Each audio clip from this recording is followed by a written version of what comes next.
The violent weekend across the country. Right now, an urgent manhunt underway in Philadelphia, where a fight led to a deadly mass shooting on Saturday night.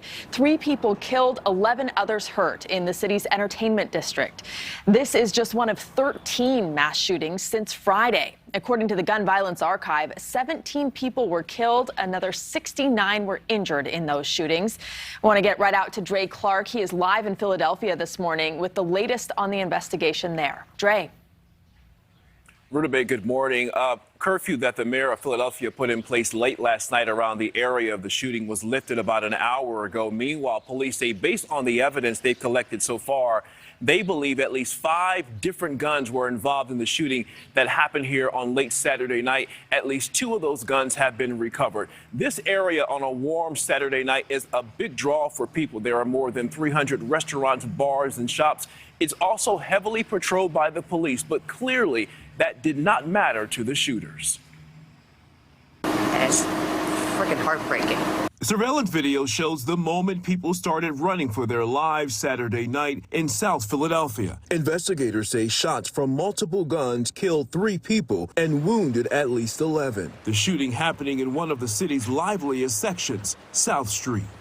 Hundreds of individuals just enjoying South Street, as they do every single weekend when this shooting broke out. The victims range in age from 17 to 69, and police say all of the dead and wounded, with the exception of 1, were innocent bystanders. Philadelphia police officers already walking the beat in the area heard the gunfire and ran to the scene. One officer noticed a man shooting wildly into a crowd of people and fired several shots at the suspect. The unknown male dropped his handgun on the sidewalk and ran southbound on 600 American Street. After the shooting, Philadelphia's mayor tweeting, "The events that transpired last evening on South Street are beyond devastating. Once again, we see lives lost and people injured in yet another horrendous, brazen, and despicable act of gun violence." Philadelphia has been dealing with a rash of violent crimes it can't seem to control. City records show more than 700 people have been hurt in shootings so far this year, with almost 200 dying.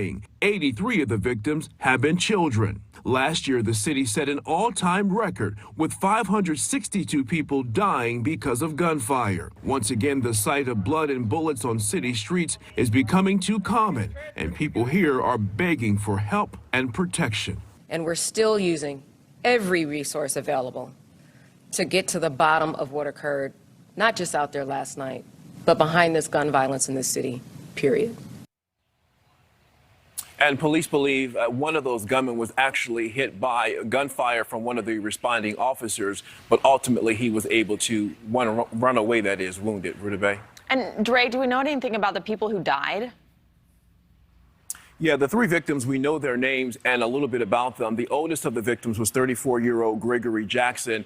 Then there was 27-year-old Alexis Quinn. The youngest of the victims is Christopher Quinn, or I should say Christopher Minners. He's a 22-year-old teacher here in the Philadelphia area, a 2nd grade school teacher and a member of the American Federation of Teachers. He was a well-loved and very well-liked teacher. The Federation, that teachers union, which represents 36,000 teachers here in the state of Pennsylvania, released a statement saying that Christopher was so proud to return to Girard and serve as a role model to young boys in his care. He was doing an amazing job for us, even being named RA of the Month in March.